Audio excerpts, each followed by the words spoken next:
بسم الله الرحمن الرحیم. الحمد لله والصلاة والسلام على رسول الله صلی الله علیه و سلم و اشهد ان لا اله الا الله و اشهد ان محمدا عبده و رسوله صلی الله علیه و آله و صحبه اجمعین.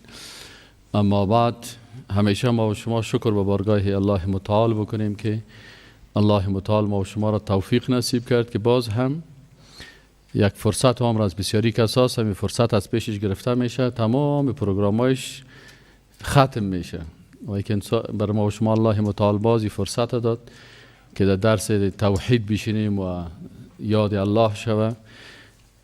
توفیق دادن در یک مجلس خودش یکی از نعمت‌های بزرگ الله هست که این علما میگن که هدایت دو قسم است، یکی هدایت علم است و یکی هدایت توفیق. مثلا در قرآن گفته که هدی للناس، قرآن هدایت است بر تمام بشریت. این علما میگن که این هدایت چی است؟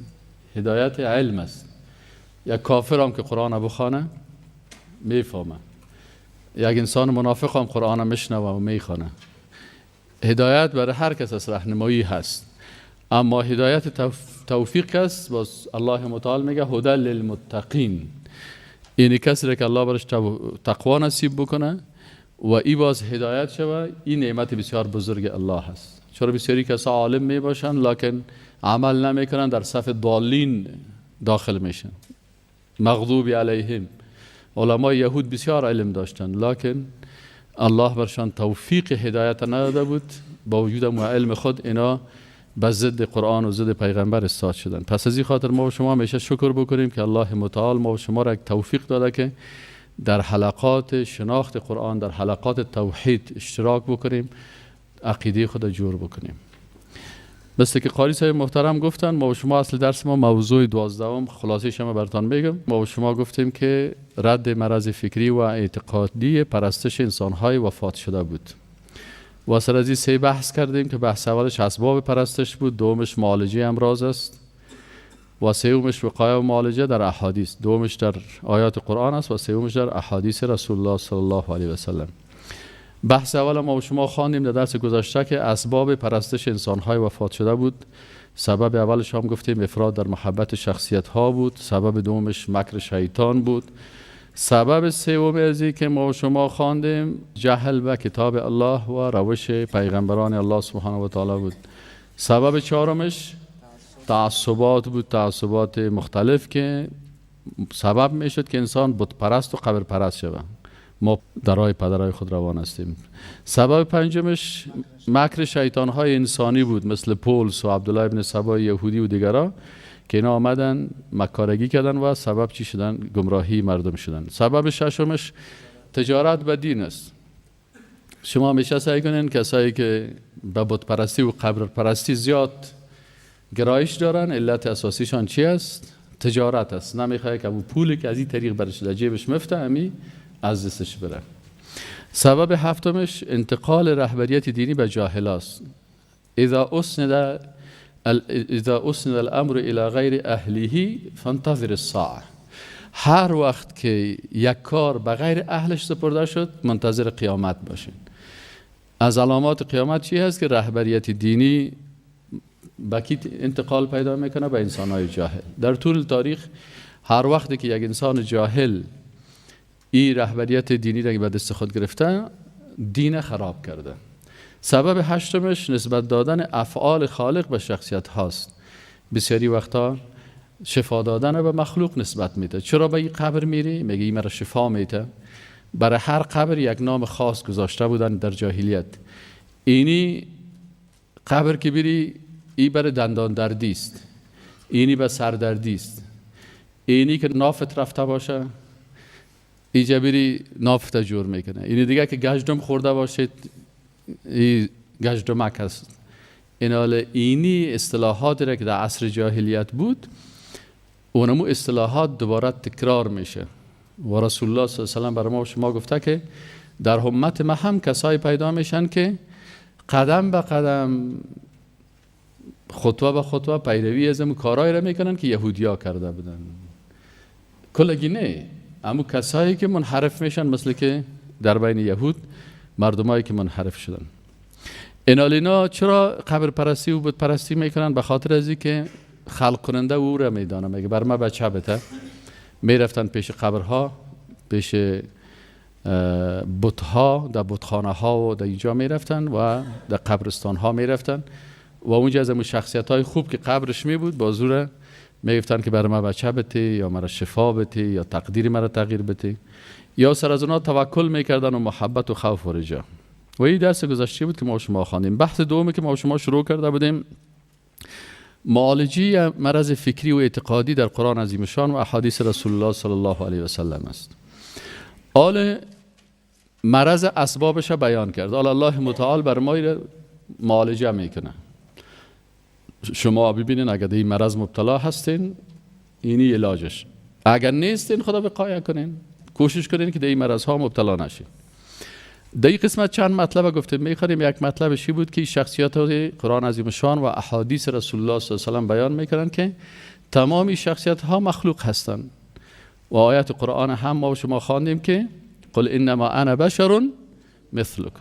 این خواندیم، ترجمه شام خواندیم و تفسیر شام خواندیم و حدیث صحیح بخاری هم خواندیم که رسول الله صلی الله علیه و سلم گفت که انما انا بشر و انکم تختصمون ولعل بعضکم ان یکون الحن بحجته من بعد و اقضی له على نحو ما اسمع فمن قضیت له من حق اخیه شیئا فلا یأخذ فانما اقطع له قطعه من النار. این هم تشریح کردیم و گفتیم که رسول الله صلی الله علیه و سلم که حتی ما وقتی که قضاوت میکنم اسباب ظاهری و که دلایلی که شما میگین بر اساس از او قضاوت میکنم در محکمه، اما اگر خودت بفهمی که زمین مردم حق تو نیست با فیصله ما و حق تو نمیشه. همچنین یه حدیث شریف هم خوانیم که رسول الله صلی الله علیه و سلم برای ما شما توصیه کرد و چی گفت؟ لا تطرونی کما اطرت النصارى ابن مریم. به همین شکل که عیسی پسر مریم این توصیف زیاد شدن و در شخصیتش افراط کردن، شما این افراطگری را نکنین. شما بفهمین که من بشر هستم و انما انا عبده، ما بنده الله هستم. صفات الله را بر من نتین، افعال الله را بر من نتین، عبادت الله را بر من نکنین. ما بنده هستم. وقتی که خودش شخص رسول الله صلی الله علیه و سلم خودش میگه که من بنده هستم، پس چرا افراطگری در قسمت ما میکنین؟ وقتی که اگر شما میخواین مرا توصیف بکنین، عقیدتان ابراز بکنین، بگوین فقولوا، بگوین عبد الله و رسوله، اشهد ان لا اله الا الله و اشهد ان محمدا عبده و رسوله. از این رتبه بلند کرده برای من رتبه ولی یک نفر که پیغمبر باشه، جنت فردوس نصیب شوه، مقام عالی داشته باشه، از این کرده دیگه رتبه بلند است. بس مثلا این رتبه بزرگ است. صفات الله را بر من نتین. امام مالک رحمت الله علیه میگه درس حدیث میداد. مجلس قرآن و مجلس حدیث اینقدر ارزش داره. امام مالک رحمت الله علیه درس حدیث میداد، 2-3 دفعه قسمی خدا کرد. مردم سعی کردن که تختی دیدن که امام صاحب بسیار وضعیتش خراب است. امام صاحب درس خدا ادامه داد، حدیث خان درس خلاص کرد. یک وقت یک شاگرد خدا گفت تو بیا امی پیران مرا سعی کن. این شاگردش میره که 16 جای ایره گشتم گزیدن. 16 جای. بهش گفتن استاد چی کردی؟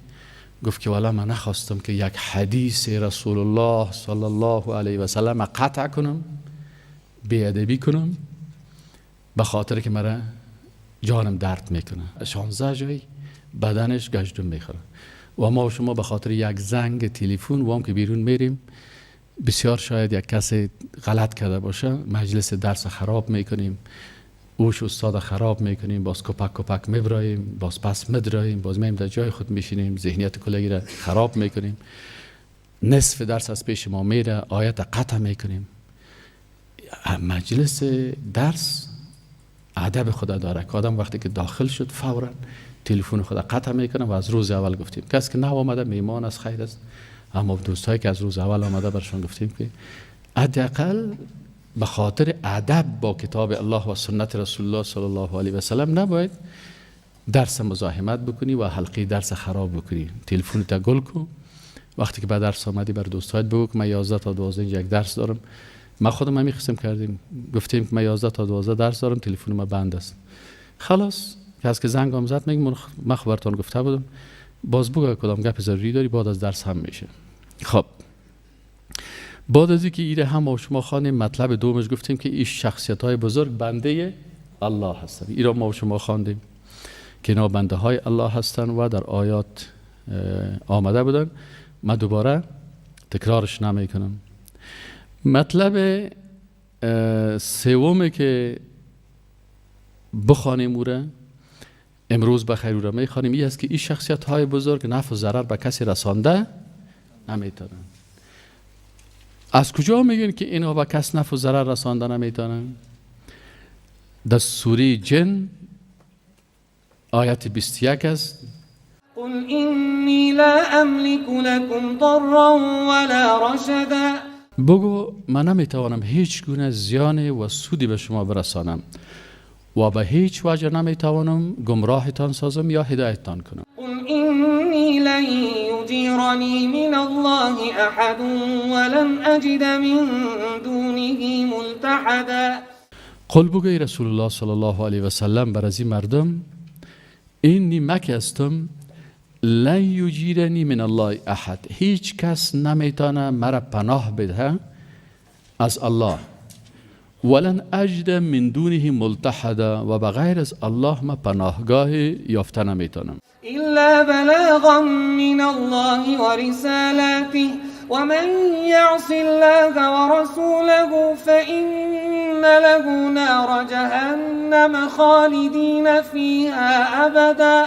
الا بلاغا من الله، تنها چیزی که مرا نجات میده او چی هست که من تبلیغ بکنم وحی را که از جانب الله بر ما داده شده و رسالاته و رسالت الله را او را به مردم برسانم. و من یعص الله، و هر کسی که نافرمانی الله را بکنه و از رسولش بکنه، نتیجه چی میشه؟ فإن له نار جهنم، پس بر از او یقینا که آتش دوزخ است، خالدین فیها ابدا، بر همیشه در اونجا می باشه. حالا مثلا وقتی که ما و شما در شرح و تفسیر از این میایم، از هر کلمه ما و شما درس میگیریم. مثلا وقتی که قل میگه، از این چی درس میگیریم؟ درس میگیریم که این قرآن کلام الله هست و این کسی که بر رسول الله صلی الله علیه و سلم امر میکنه الله هست. پس قرآن کلام پیغمبر نیست، کلام الله هست. چرا هیچ کس برای خود خطاب نمیکنه؟ درس دوم از اینی لا املک لکم ضرا ولا رشدا، الله متعال بر رسول الله صلی الله علیه و سلم میگه که بگو ای پیغمبر تا که امت تو عقیدهش جور شوه، برشان بگو که من برای شما منفعت و ضرر رسانده نمیتونم. بگو برشان. امام طبری چی میگه؟ میگه قل یا محمد لمشرکی عرب، بگو ای محمد صلی الله علیه و سلم به مشرکای عرب، الذین ردوا علیک ما جئتهم به من النصیحه، کسایی که نصیحت تو را رد میکنه، برای چی بگو؟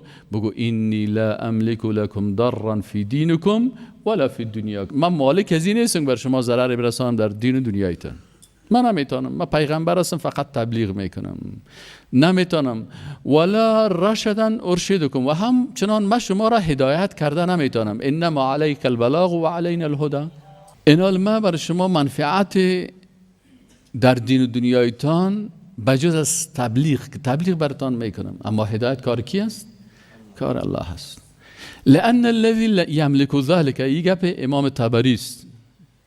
امام ابو جعفر طبری که در تفسیر طبری داره میگه چی میگه؟ میگه لان الذی یملک ذلک، کسی که مالک همه ازی هست، الله الذی له ملک کل شیء. این مفسر بزرگ میگه که الله بر رسول الله صلی الله علیه و میگه که بر مردم بفهمان که او کسی که بر شما نفع میرسانه، شما را هدایت میکنه، و بر شما ضرر میرسانه، شما را برتان عجلتانه و مریضیتانه و هر مشکل سر شما میره، مالک کل ازی کی هست؟ الله هست. و من پیغمبر هستم. خب امام احمد ابن حنبل رحمت الله علیه در کتاب مسندش، مسند امام احمد رضی الله عنه، بیشتر از 30,000 حدیث داره. در حدیث 2669 میگه عن عبدالله ابن عباس رضی الله عنهما انه حدثه انه ركب خلف رسول الله صلی الله علیه و سلم یوما. امی آیت قرآن ببینین، سلف صالح که از رسول الله صلی الله علیه و شروع میشه، از صحابه و تابعین و تبع تابعین و امام طبری که تفسیرش معتبر ترین تفسیر است در نزد حنفی، شافعی، مالکی، حنبلی، در نزد کلگی حدیث بسیار معتبر است، ما شما خواندیم. و کتاب امام احمد ابن حنبل که احادیث رسول الله صلی الله علیه و سلم جمع‌آوری کرده، احادیثش است و این علما باز تحقیق کردن، گفتن که این حدیثش صحیح است، اینش ضعیف است، اینش عمل میشه، اینش. امام احمد ابن حنبل رحمت الله علیه میگه که از عبدالله ابن عباس رضی الله عنهما این حدیثه در کتاب خود نقل میکنه، میگه انه حدثه انه رکب خلف رسول الله صلی الله علیه و سلم یوما. عبدالله ابن عباس نوجوان بود، سنش بسیار کم بود. میگه یک روز در عقب رسول الله صلی الله علیه و سلم سر یک حیوان سوار شده بودم. شما سعی کنین که رسول الله صلی الله علیه و سلم چقدر یعنی شفقت و دوستی و محبت داشت با نوجوانای کوچکی که از اقاربش بود. حتی او را چی میکرد؟ دمو حیوانی که سوار میشد او را هم همراه خود چی میکرد؟ سوار میکرد، از دوستی و محبتش. فقال له رسول الله صلی الله علیه و سلم، این میگه من روز دمی حالت میگه رسول الله صلی الله علیه و سلم برای من چی گفت؟ یا غلام، او بچگک. غلام بچگک هم میگن، او بچگک. آل رسول الله صلی الله علیه و سلم بر از امی نوجوان، امی طفل خرد که هست چی برش میگه؟ برش نصیحت میکنه. تو بیا اینجا.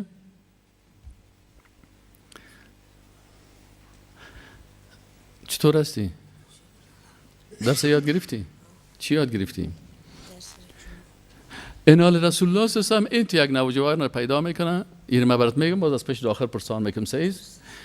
میگه که یا غلام، او بچه، اینی معلمک کلمات، ما چند کلمه رو برای تو یاد میتم، تعلیم میتم. این کلمات چی است؟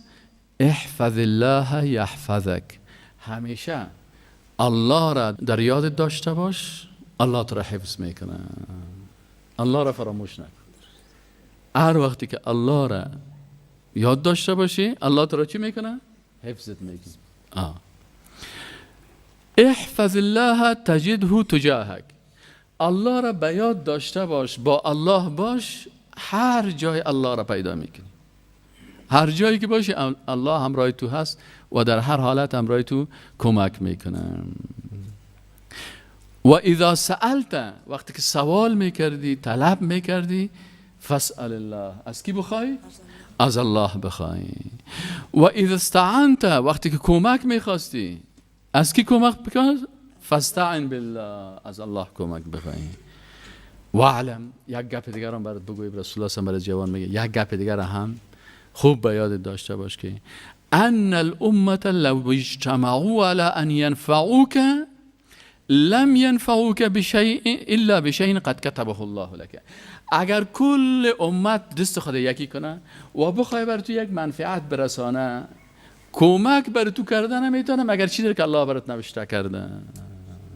اگر کل امت، سعی کن عقیده را که داشته باشی، اگر کل مردم بخوای بر تو کمک بکنه، اگر الله نخواه کل بر تو کمک کردن نمیتونه. همون چیز کمک میکنه که الله برات مقدر کرده. فهمیدی یعنی؟ قد کتبه الله لك، چیزی که الله برات نوشته کرده. ولو اجتمعوا، اگر کلی مردم جمع شوند، اجتماع بکنن، مجلس بگیرن، علی ان یضروک، بخوان که بر تو ضرر برسانن، لم یضروک، بر تو ضرر رساندن نمیتونن، الا بشیء قد کتبه الله علیک، مگر چیزی که الله متعال بر تو چی کرده؟ نوشته کرده، در تقدیر تو نوشته است. مردم چیز کردن نمیتونن. چرا؟ رفعت الاقلام و جفت الصحف، او کتاب هایی که تقدیری تو را نوشته میکرد، او کتاب ها چی شده؟ بسته شده، او قلم ها برداشته شده و او چیزایی که نوشته شده رنگش خشک شده. آن را کس تغییر داده نمیتونه. از رفت قلم هیچ دگرگون نشود و از خوردن غم بجز جگر خون نشود. فهمیدی یعنی؟ از رفت قلم هیچ دگرگون نشود و از خوردن غم بجز جگر خون نشود. والا اگر مردم سرم بر ما کدام پلان نگیره، والا مرا نکشه، والا سرم فیر نشه، والا باجه بی خانگک خود پت شوم، مادر اولادا مردم پس خانگک پت کو. اگر کس آمده بگو دشتکای خود تعلیم بده، دروغ بگوین که نیست در خانه. اینی کاره. از رفت قلم هیچ دیگرگون نشود و از خوردن غم بجز جگر خون نشود. جگر خود خون میکنی. گر در همه عمر خیش خونابه خوری، گر در همه عمر خیش خونابه خوری، یک ذره از آن چه هست افزون نشود. فهمیدی؟ اگر در کل دنیا نفس تا بکشی، یک ذره هم برای تو زیاد نمیشه. چیزی که برات مقدر شده اونمو رو میخوری. اگر نباشه در قسمتت خورده نمیتونی. اگر در قسمتت باشه که بخوری 10 نفر بخیلی کنه امو برای تو میایه. متوجه هستی؟ اما فهمیدیم؟ از کجا هستی؟ از درخیل هستی؟ کلیت لور از درخیلی آورن هستی؟ ها؟ بشی ما 25 سال که تو پنجشیری هم سایه بودیم. خب کل لهجاتش رو یاد دارم. خب منطقایشه. یک درس خود گرفتیم نه؟ درس دوم چی میگیریم؟ قل اینی لن یجیرنی من الله احد. ای رسول الله صلی الله علیه و سلم بر از اینا بگو که هیچ کسی مرا پناه داده نمیتونه. اینو امام طبری رحمت الله علیه چی میگن؟ میگه که یقول له قل یا محمد لهم، بگو ای محمد صلی الله علیه و سلم بر از مردم اینی لم یمنعنی من الله احد من خلقه اذا ارادنی امرا. اگر الله یک امر را اراده بکنه هیچ کس مرا از او ممانعت کرده نمیتونه. بعضی اوقات تو رسی در زمین یک تصمیم گرفته میشه و یمکرون. در قرآن عظیم شان الله متعال میگه و یمکرون و برنامه ریزی میکنن. اینجا در زبان عربی مکر چی را میگن؟ برنامه ریزی را میگن. بعضی اوقات برنامه ریزی مثبت میشه، بعضی اوقات برنامه ریزی منفی میشه. میگه اینا برنامه ریزی میکنن و یمکر الله، و الله هم برنامه ریزی میکنه. والله خیر الماکرین. بهترین برنامه ریز کی هست؟ الله هست که برنامه بسیار قوی میسازه. امی قصه یوسف علیه السلام با قصه زندگی رسول الله هم بسیار مشابهت داشت. از این خاطر در قرآن یگانه قصه‌ای که مکمل در یک سوره گفته شده کلش قصه یوسف علیه السلام است. بر رسول الله صلی الله علیه و قصه آمد که سعی کو با زندگی تو بسیار چیز است. سعی کنن مشابهتش چی است. اونمو فیصله های رو وقتی که در سوره یوسف علیه السلام رسیدیم باز میگیم. خب منتها آل یک کمک براتون میگم که اینجا ارتباط داره. در زمین برنامه ریزی شد برای یوسف علیه السلام که کشته شود، در چاه انداخته شود. اگر کشته هم نشد در چاه میپرته میشه، یا در چاه میمره یا مردم ها میبرش غلام میشه، نوکر مردم میشه. از این زندگی و گپا گلمش جمع میشه. لکن در آسمان ها فیصله شد که امی برنامه از را تغییر بده. گفت شما میخواین که یوسف علیه السلام کشته شود، الله میخواد که یوسف علیه السلام صدراعظم شود. برنامه کی شد تطبیق؟ از الله شد. والله غالب على امره ولكن اکثر الناس لا يعلمون. الله غالب است، عزیز است، اکثریت مردم نمیفهمن. در زمین برنامه گرفتن که امشب از کل قبیله یک نفر جمع شوند و امشب باید رسول الله صلی الله علیه و سلم ختم شود، کشته شود. از کل قبایل کفار نماینده ها تعیین شدن، اما قویش رامبوش آمدن و میخواستن که رسول الله صلی الله علیه و سلم از بین ببرن.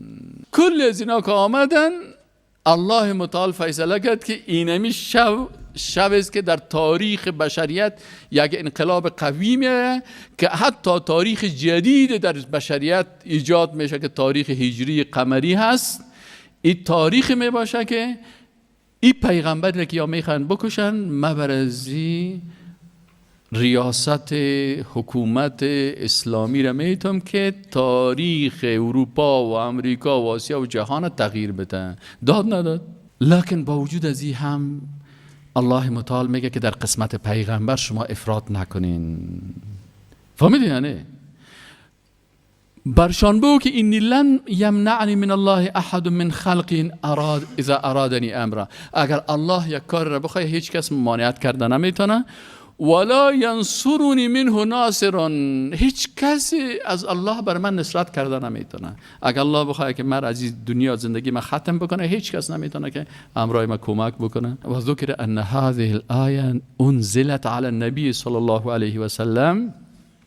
میگه این قسم هم ذکر شده که آیت نازل شد بالای رسول الله صلی الله علیه و سلم. لان بعض الجن قال، بعضی از جنها چی میگفتن؟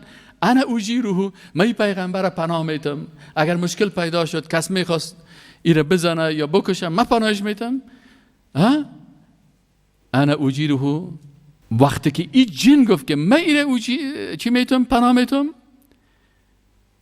اینال الله متعال یا آیت قرآن نازل کرد که قل اینی لن یجیرنی من الله احد. ذکر من قال ذلك.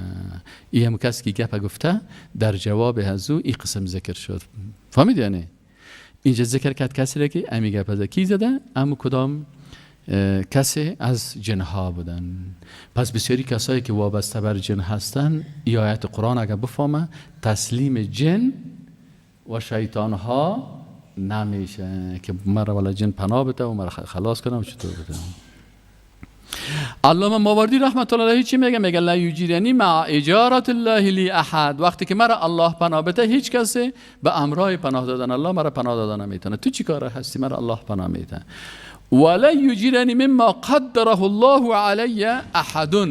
هیچ کسی نمیتونه چیزی که الله برای ما مقدر کرده مرا از تقدیر الهی نجات بده، مرا پناه بده. درس سوم کی هست که ولن اجد من دونه ملتحدا. درس میگیریم که شخص رسول الله صلی الله علیه و سلم به پناهنده نیازمند بود. خودش به کی نیازمند بود؟ که کی؟ الله هست. خود رسول الله صلی الله علیه و سلم به اون نبیین، صدیقین، شهدا، صالحین، اولیاء الله کلشان به کی محتاج هستند؟ به الله. پس ما تو هم باید به کی محتاج باشیم؟ به الله. ولن اجد من دونه ملتحدا. علامه ابن کثیر رحمت الله چی میگه؟ ایلا نصیر ولا ملجا. نه نصرت کننده هست و نه پناهگاه. و فی روایت لا ولی ولا مؤل، یعنی نه نصرت کننده هست و نه پناه دهنده. یعنی اقوال علما هست که میگن. درس چهارم چی هست؟ از عبارات الا بلاغا من الله و رسالاته. ات درس میگیریم که چه قسم درس میگیریم؟ که نجات پیغمبرا در اطاعت از اوامر الهی هست. هر کسی که میخوای نجات پیدا بکنه او چه وقت نجات پیدا میکنه؟ وقتی که چیزی که از جانب الله و رسول است امر به مردم برسانه. چون نجات پیغمبر در چی هست؟ در تبلیغ و رساندن کتاب الله و سنت رسول الله هست. وحی جلی و وحی خفی. اگر تو هم میخوای که نجات پیدا کنی نمی راه نجاتت است. این حال کسی که بغیر از کتاب الله و سنت رسول الله صلی الله علیه و سلم از دل خود دین جور میکنه بر از اون نجات نیست. متوجه شدین؟ خب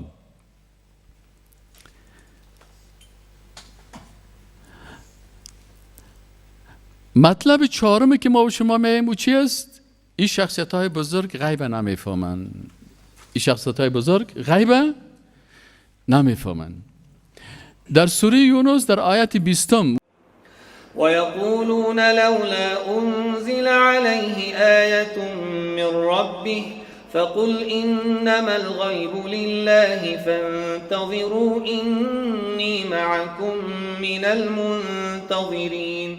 کافرها اعتراض میکردن به رسول الله صلی الله علیه و میگفتن و یقولون و میگفتن لولا انزل علیه آیه من ربه. چرا بالای از این پیغمبر یک معجزه دیگه از جانب الله که ما میخوایم؟ کافرها همیشه عادت دارن، منافقین همیشه عادت دارن که میخواین که تمام روز دیگه کار نشن، تقاضاهای از اینا برآورده شون.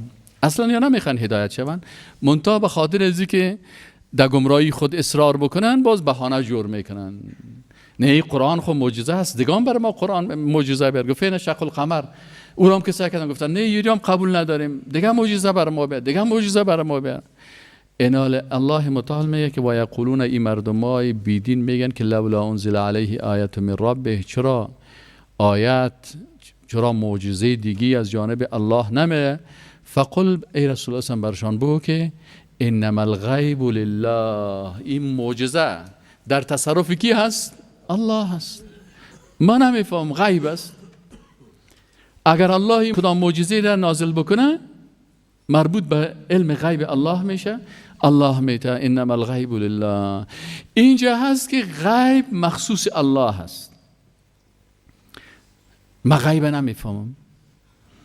افراد نکنین. بعضی کسات افراد میکنن که فلانی شخص، حتی در شخصیت ها افراد میکنن که از کل چیز با خبر است و میفهمه و مریضی مرا میفهمه و مشکلات مرا میفهمه و ایره میفهمه. اولیاء الله را میگه که در صفت غیب الله اونا را شریک بسازه. ایره شرک میگن در علم غیب. امی فالبین چرا کافر است؟ به خاطر که ادعای علم غیب میکنه. جادوگر چرا کافر میشه؟ به خاطر ازی که ادعای علم غیب میکنه.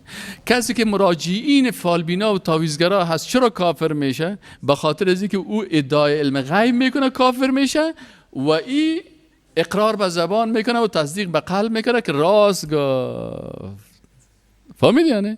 پس وقتی که پیش فالبین میشینه، اگر 6 تصدیق نکرد 40 روز عبادتش چی شد؟ از بین رفت. اما اگر 6 و تصدیق کرد که راست میگه کافر شده با آنچه که بالای رسول الله صلی الله علیه و سلم نازل شده. در حالی که رسول الله صلی الله برش میگه که فقل ای پیغمبر صلی الله علیه و سلم، با وجود داشتن تمام صفات عالی، با وجود داشتن شخصیت بسیار خوب، باز همچی کن بگو. چی بگو بر مردم؟ انما الغیب لله، یقینا که غیب با کی تعلق داره؟ به الله تعلق داره.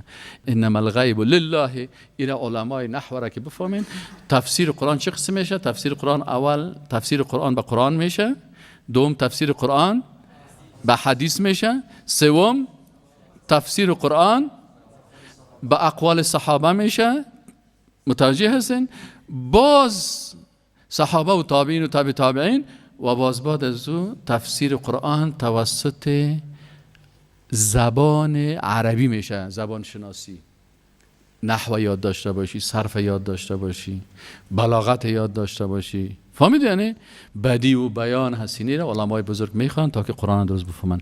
در این جمعی علمای بزرگ چی میگه؟ میگه وقتی که میگه انما الغیب لله، ان حرف شد برای تأکید است، تحقیقا، یعنی یک حقیقت است. تحققت و تأکدت. فهمید یعنی؟ و تیقنت و یقین باید داشته باشم که چی است؟ که غیب که است. باز میگه لله که است. اینجا لام چی است؟ لام است، حرف جر است. برای چی آمده؟ به معنای مالکیت است، تخصیص است، لتخصیص. یعنی علم غیب خاص برای کی هست؟ برای الله است. ایره میگه از چی فهمیدی؟ ایره از قواعد نحوی. در هر زبان پیشوند است و پسوند است و سیمیکولن است و هست نیست. در یه چیزا رو نمیخوانن. در عربی هم نحو است، صرف است، بلاغت است. اینه که بفهمی انما الغیب لله. غیب چی است؟ خاص برای الله است. فانتظروا، پس شما منتظر باشین. اینی معکم من المنتظرین، من هم امرایتان انتظار میکنم. ببینید که کدام معجزه میه، من هم انتظار میکنم. ببینید که جزای شما چی داده میشه. کس که ایمان میره نتایج چی است که میه. خب از عبارت اول که میگه و یقولون لولا انزل علیه آیت من ربه، از این درس گرفته میشود که الله متعال به رسول الله صلی الله علیه و سلم بیان میکنه که همیشه دشمنای الله بانپالی میکنن. چی میکنن؟ بهانه میپالن. یک کسی میگه استاد ما چرا انسان پیدا شدیم؟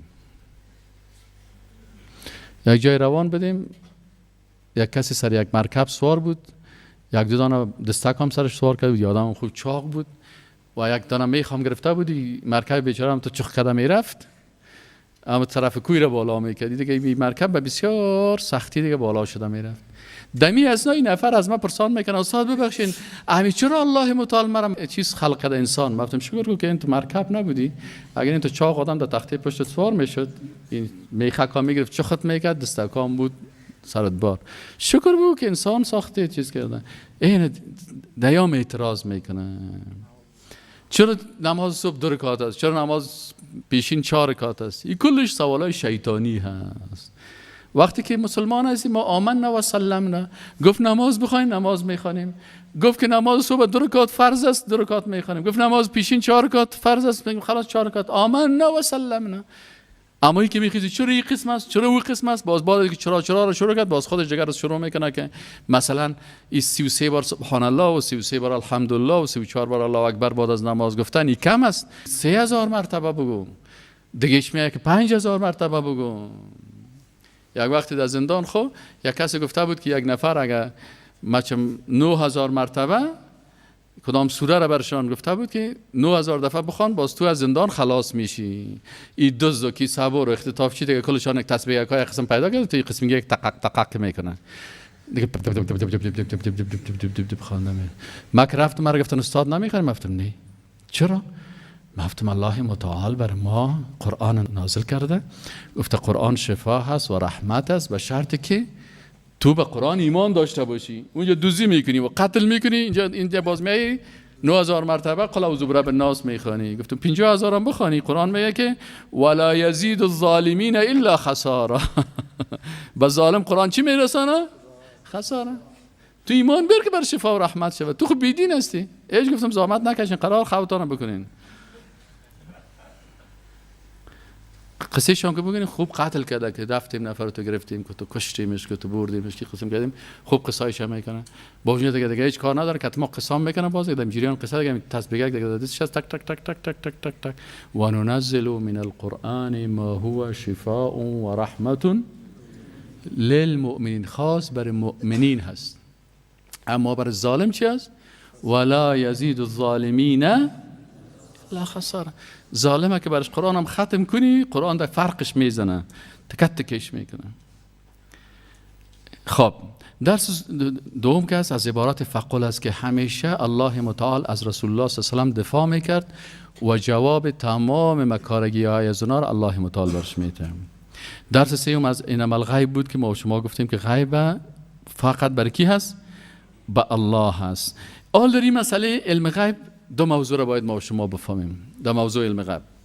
اول موضوعی که در علم غیب ما و شما باید را بفهمیم او چی هست؟ اویی است که علم غیب باید بفهمیم که 2 قسم است. یکی علم غیب در چیزهای غیبی گذشته هست و یکی در چیزهای غیبی آینده هست. چیزهای غیبی اینجا یک عالم از چی میگه؟ فدلت هذه الآیات ان علم الغیب مختص بالله عز وجل، که علم غیب مخصوص به الله است. والمقصود به علم الغیب المستقبل است، علم غیب مستقبل است. اما علم غیب گذشته که هست، بسیاری مسائل غیبی که گذشته هست او رو بسیاری مردم چی میکنن؟ میفهمن. چرا اون خوب برای او غیب نشد دیگه؟ برای او غیب نیست. حالا ابلیس چقدر سال است که زنده هست؟ بسیاری چیزایی که در دنیا شده ابلیس نمیفهمه، برای موضوع غیب است، لکن اون میفهمه بسیاری چیزای ازیره، کلش هم میفهمه. پس چیزایی که مربوط به غیب میشه برگذشته او رو بسیاری مردم ها چی میکنن؟ برای بعضی ها غیب است، برای بعضی ها غیب نیست. مثلا قصه های پیغمبرها بر رسول الله صلی الله علیه و آله غیب بود. نحن نقص علیک احسن القصص. فهمید یعنی؟ این احسن القصص که میگه باز اونجا میگه به خاطر ازی که بر تو وحی شده. لکن بعضی قصه ها را سابق هم یگان تا یزیر یهود و نصارا در کتابایشون آمده بود میفهمیدن نمیفهمیدن، اونا میفهمیدن. لکن علم غیبی را که مخلوق نمیفهمه، او علم غیبی چی هست؟ از آینده ها هست. از گذشته ها را بعضی ها میفهمن، مثلا به ملائکه که وحی شده هست او خو میفهمن. پس این مختص به الله نشد گذشته ها را. مثلا جبریل علیه السلام وقتی که به موسی علیه السلام وحی آمد این قصه ها را برش گفته شده بود، پس تو گذشته ها را میفهمه. اما جبریل و میکائیل و اسرافیل و تمام پیغمبرا، ملائکه و تمام پیغمبرا غیبی که در آینده هست اینا نمیفهمن. این یک نقطه. نقطه دوم که است الاخبار بالغیب است. حالا بعضی کسا میگه کسایی که پیغمبرا که خبر میتن اینا غیب میفهمن و شما میگیم نه این غیب نیست. این چی است؟ الاخبار بالغیب. اخبار بالغیب چی است؟ که پیغمبر برش وحی میشه از جانب الله و او غیب برش میگه. مثلا پیغمبر صلی الله علیه و سلم برش وحی میشد که جنت هست، اینی قسم از جنت، اینی قسم از صراط، در قرآن آیات آمده. پس اینی مسائل غیبی که برای ما و شما در قرآن عظیم شان گفته شده، این ما و شما که برای دیگر درس میتیم بیان میکنیم از قرآن، علم غیب داریم یا از غیب خبر میتیم؟ از غیب خبر میتیم. چرا مثلا این موضوع در قرآن عظیم شان است، من مثلا قرآن میخوانم، وقتی که براتون میگم که جنت هست، علم غیب داری که میگی که جنت هست؟ برش میگم نه خیر، اینی کتاب است از جانب الله نازل شده، در این کتاب گفته که جنات تجری من تحت الانهار، پس این جنت غیب است لکن من خبر میتونم بر تو، خودم علم غیب ندارم. از این خاطر غیبی که از آینده خبر میتن که قیامت است، مثلا وقتی پیش رسول الله نفر آمد گفت که درباره قیامت چطور میگی؟ پیغمبر صلی الله علیه و آله گفت که از مکه تو خوبتر میفهمی، یعنی تو جبریل هستی، ملائکه هستی، میفهمی که علم ساعت که قیامت چه وقت میه من نمیفهمم، اما علاماتش برای ما گفته شده، علاماتش براتون میگم. پس باید انسان فرق بکنه بین از اینکه کسی علم غیب میفهمه و بین کسی که مثلا علم غیب مخصوص الله هست و پیغمبرا از غیب خبر میدن به اساس چی؟ وحی، از دل خود چیزی گفتن نمیتونه و این اخبار از غیب میگن که خبر میدن. در آیت دیگه الله متعال میگه در سوره اعراف آیت 188 قل لا أملك لنفسي نفعا ولا ضرا إلا ما شاء الله ولو كنت أعلم الغيب لاستكثرت من الخير وما مسني السوء إن أنا إلا نذير وبشير لقوم يؤمنون. خب اینجا الله متعال چی میگه؟ بازم قل بگو ای رسول الله صلی الله علیه و سلم بر ازی کسایی که امت تو هستن، کسایی که امرای تو بحث میکنن، کسایی که مشرک و کافر هستن، برای کل مسلمان و غیر مسلمان بگو که لا املک لنفسی نفعا ولا ضرا، در قسمت ما افراط نکنین، من برای کس مالک نفع و ضرر نیستم، برای کس نفع هم رسانده میتونم و ضرر هم نمیرسانم. از این ما شما چی درس میگیریم؟ که پیغمبر مالک نفع و ضرر نیست. وقتی که پیغمبر که رسول الله هست صلی الله علیه و سلم این مالک نفع و ضرر نیست، پس دیگه از این که در کسایی که رتبهش از پیغمبر که در پایین هست، از نبیین باشه یا صدیقین باشه یا شهدا باشه یا صالحین باشه اولیاء الله باشه، این خود طبعا مالک نفع و ضرر نیست. اگر کسی تو تصور میکنه که فلانی شخص میتونه برای من منفعت و ضرر برسانه، این از پیغمبر هم که در رتبهش بالا و اینمی خودش افراط است. الا ماشاء الله چی مانا؟ یعنی مگر او منفعت و ضرری را که الله متعال خواسته باشه برای ما دادم. مثلا رسول الله صلی الله علیه و سلم به اساس دعوتش بر ما و شما نفع میرسانه، این کی برش صلاحیت و قدرت داده؟ الله، که برو مردم دعوت بکن.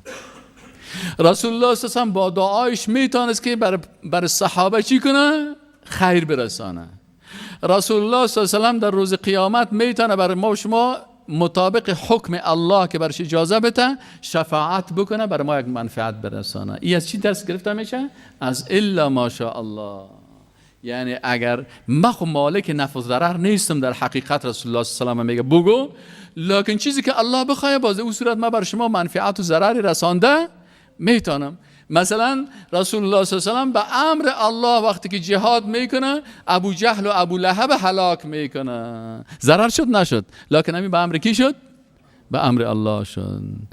دیگه موضوعی که برشان میگه ولو كنت اعلم الغیب لاستكثرت من الخیر. دیگه موضوعی که میگه ما بر شما بیان میکنم چی است؟ لو کنت اعلم الغیب، اگر من علم غیب می داشتم، لاستکثرت من الخیر، بسیار نیکی ها را جلب می کردم. مثلا اگر علم غیب می داشتم میفهمیدم که زیر از اینی کوت الله هست،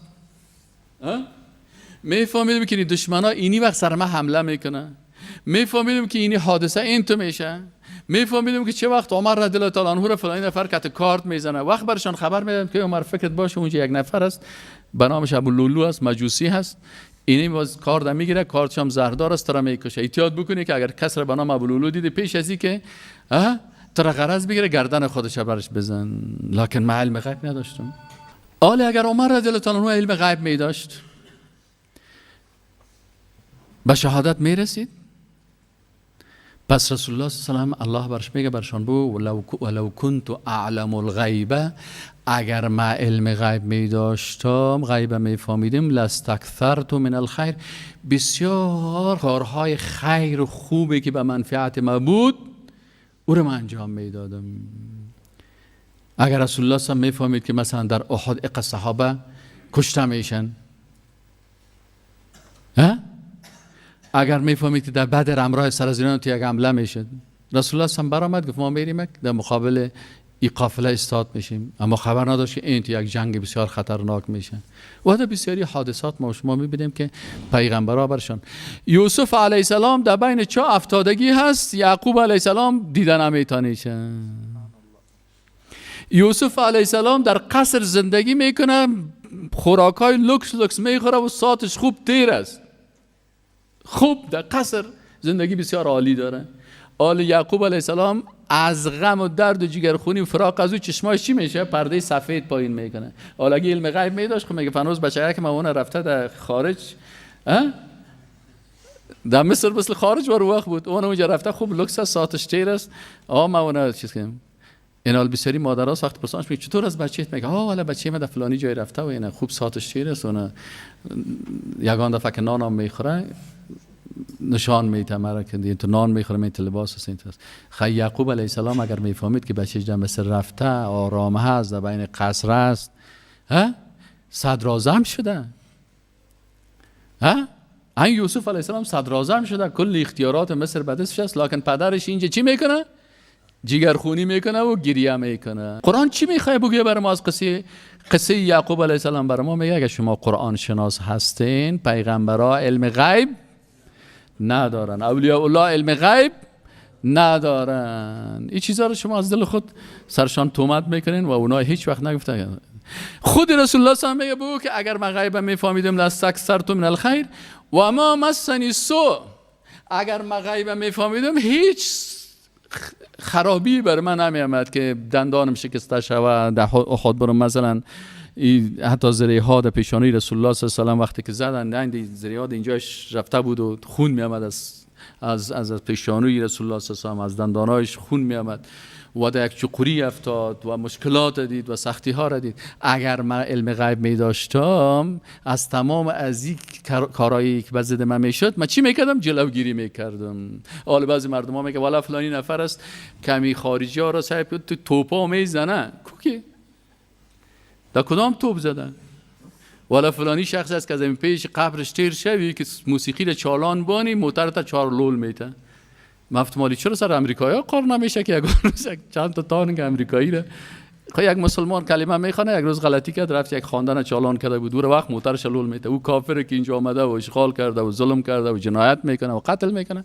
این چیزی کلش اعتقادات باطلی هست که با قرآن سر نمیخوره، چون قرآن نمیفهمه. قرآن در کجا اومده؟ اون در اتاق بلند مانده یا در سر دروازه برای جای جور کرده که هر وقت تیر میشه و مبرایه از زیر از او تیر شوه. اما قرآن نخوانده که رسول الله صلی الله علیه و سلم که پیغمبر است و رحمت للعالمین است و اشرف الانبیا هست و الله متعال محبوب الله هست با تمام صفات خود. میگه من علم غیب ندارم، به خاطر از اینکه اگر علم غیب می‌داشتم بسیار نیکی ها و خوبی ها را به خود جلب می‌کردم و از بسیار زشتی ها و بدی هایی که بر من می‌رسید من خدا نگاه می‌کردم. ان انا الا نذیر و بشیر، من نیستم مگر دو صفت دارم. صفت ما چی است؟ نذیر و بشیر است. دشمنای الله را از عذاب الله میترسانم، نذیر هستم، و دوستای الله را به جنت الله و نیکی ها و سعادت دنیا و آخرت اینا را خبر میتم. پس من بشیر هستم لقوم یؤمن، برای قومی که اونا ایمان داشته باشن. پس این شد ایده. مطلب پنجم چی است؟ که این شخصیت های بزرگ خاصیت های بشری ضعیف تکوینی دارن. امی شخصیت هایی که نبیین، صدیقین، شهدا، صالحین و سایر اولیاء الله بشر هستند. ابراهیم علیه السلام پدر پیغمبر است. بچه‌هایش هم دو بچه‌ش اسماعیل و اسحاق پیغمبر است. نواسش یعقوب علیه السلام هم پیغمبر است. کواسش یوسف علیه السلام هم پیغمبر است. نواسش آخری شجره رسول الله صلی الله علیه و سلم به کی میرسه؟ به ابراهیم علیه السلام میرسه. این آخری پیغمبرم از نسل ازی است. لکن ابراهیم علیه السلام چی میگه؟ والذی هو یطعمنی و یسقینی. ما شما قبلا خوانده بدیم، او ذاتی که مرا طعام میده و مرا سیراب میسازه. یعنی من محتاج هستم به نان، محتاج هستم آب بنوشم. و دیگه و اذا مرضت، وقتی که من خود مریض شم با اینمی شخصیت بزرگ خود، فهو یشفین، مرا کی شفا میده؟ الله. حالا اگر کسی فکر کنن که ابراهیم علیه السلام الله شفا میدن، یا میرن باز به قبر ابراهیم میگه ابراهیم برای ما شفا بده، یا پیش قبر نواسهش میرن که توی نواسه ابراهیم علیه السلام تو برای ما شفا بده، یا پیش یک شخص دیگه میرن. ای که ابراهیم علیه السلام که رئیس اولیاء هست، پیغمبر الله هست، اولوالعزم هست، خودش میگه وقتی که من مریض شوم من الله شفا میده، خودم برای خود شفا دادن نمیتونم.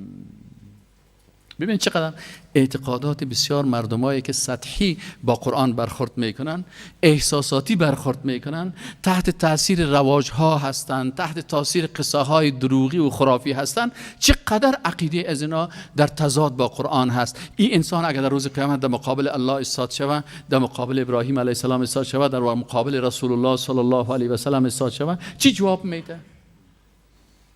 آیا او ولی الله برای میگه تو مرا نام بد کردی، تو مرا هم پیش مردم چی کردی؟ زشت معرفی کردی.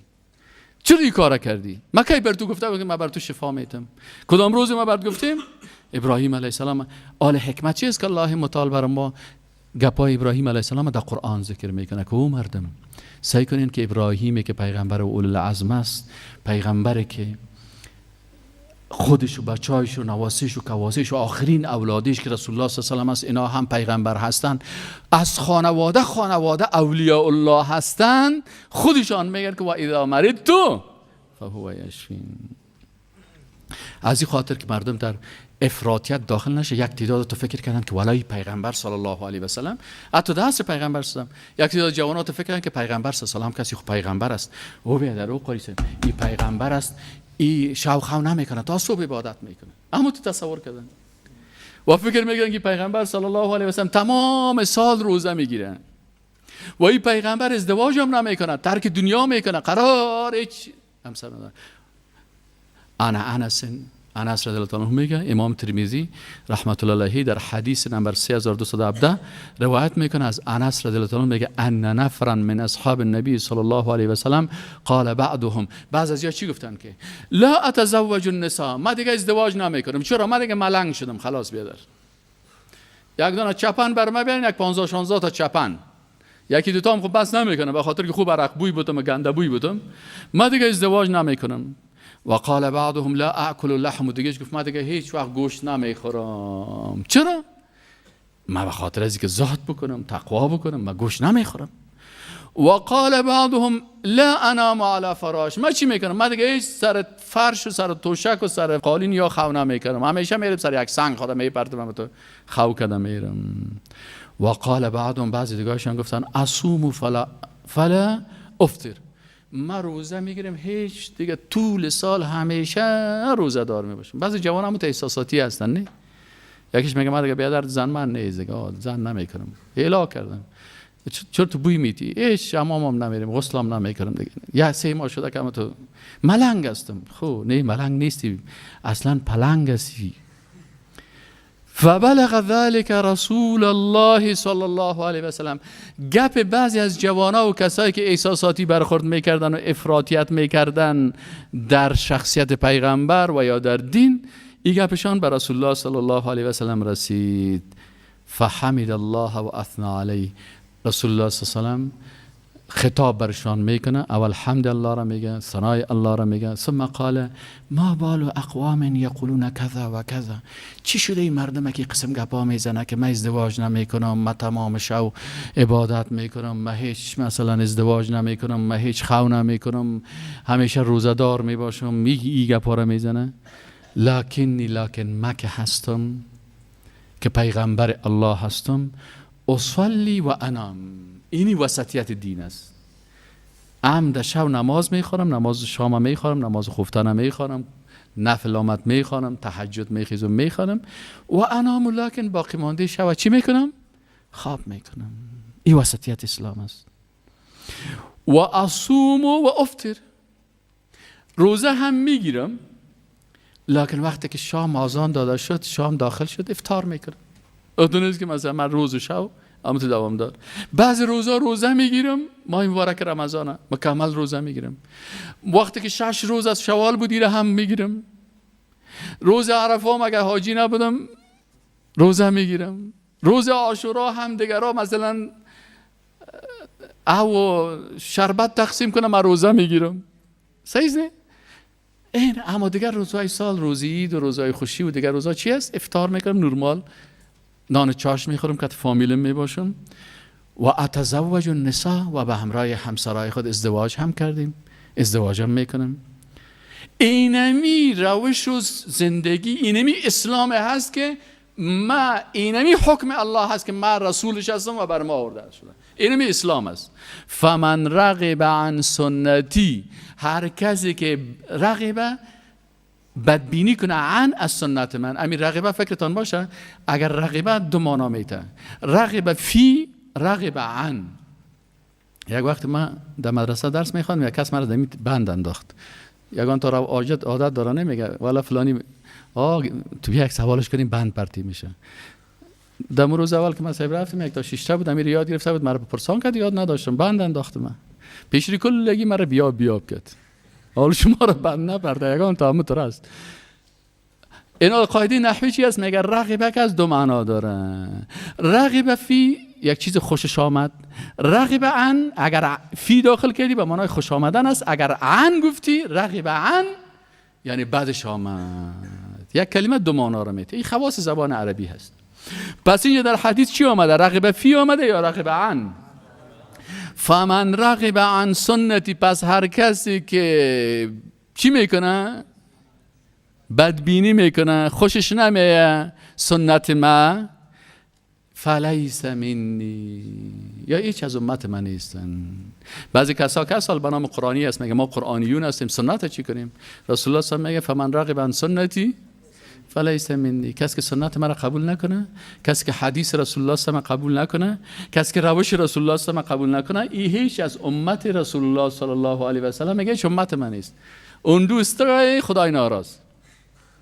در روز قیامت که بخیزه رسول الله صلی الله علیه و که برش میگه که بسیار بخشی، تو بردم زیر بیرق کدام کس دیگه استاش و تو امت من نیستی، دین مرا بدنام کردی. دین مرا چی کردی؟